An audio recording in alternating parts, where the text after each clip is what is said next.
Olá, estamos chegando. Hoje, quinta-feira, hein? O final de semana já está por aí, mas a gente ainda tem algumas coisas para falar sobre o artigo de Sidney Fernandes, Sob a Regência do Cristo, artigo que a gente tratou nas últimas 3 semanas, contando como essa se encerrando nessa semana. Mas hoje, quinta-feira, eu tenho uma pergunta muito especial para o Sidney e vocês fiquem ligados porque a pergunta de amanhã ela é fenomenal. É uma pergunta que vai encerrar com chave de ouro esse nosso artigo sobre a regência do Cristo. Mas por hoje, Sidney, seja bem-vindo a mais um Fagulhas. Diga para nós, todos esses grandes personagens que foram citados, né, nesses programas dentro do seu artigo participaram do grande concerto regido pelo Cristo?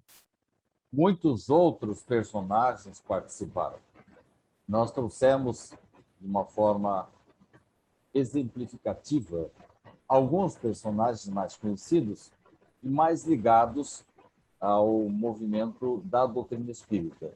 Mas nós poderíamos aqui buscar grandes missionários dentro do movimento católico, dentro do movimento evangélico, no Oriente, na Índia, na China, no Japão, no Oriente Médio, enfim, muitas criaturas. Nós trouxemos alguns personagens apenas a título de exemplo. Falamos, por exemplo, de Estevão, o primeiro mártir do cristianismo. Falamos de Paulo, o apóstolo, responsável por trazer para espalhar a figura do Cristo, do cristianismo. Sem Paulo, nós não teríamos o Cristo, não o conheceríamos. Como sem Estevão, com seu exemplo e pela informação que ele trouxe para a sua época e a influência sobre Paulo, não teríamos Paulo de Tarso.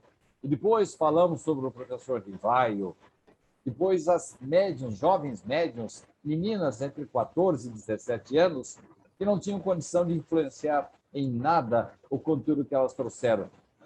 Finalmente, falamos sobre o maior sensitivo de todos os tempos, uma criatura respeitada em todos os cantos, assim como temos muitos outros personagens, como, por exemplo, Santo Agostinho, que é uma criatura que agrada a gregos e troianos, uma pessoa que é aceita pelo mundo inteiro. Chico Xavier também foi preparado e é aceito por toda a humanidade.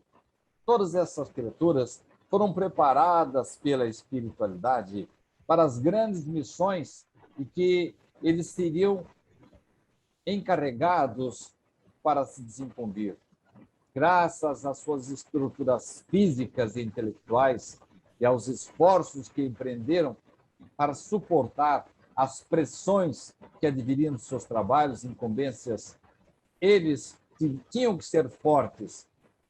Pois bem, foram espíritos imbuídos de trazer, com a sua incansável vocação para o trabalho, uma dedicação, uma determinação inquebrantáveis diante dos desafios que enfrentaram.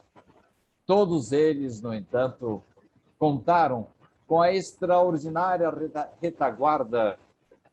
Todos eles, no entanto, contaram com a extraordinária retaguarda dos espíritos superiores, regidos pelo Cristo, para a implantação do grande concerto, cujas primeiras notas começaram a ser emitidas séculos antes do nascimento de Jesus e que continuam até os dias atuais afinadas com as regras diretoras da vida.